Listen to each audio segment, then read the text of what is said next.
s a magasba emelé Szent Attila a kézigránátot, és mondá: Ó, Uram, add áldásodat a te kézigránátodra, mellyel ellenségeidet ficlik kitépheted nagy kegyelmedben.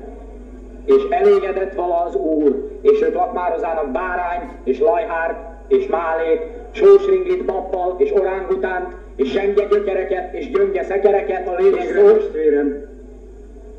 És szólt az Úr, mondván: húzd ki a szent biztosító szeget, majd azután számlálj el 3-ig, se többet, se kevesebbet.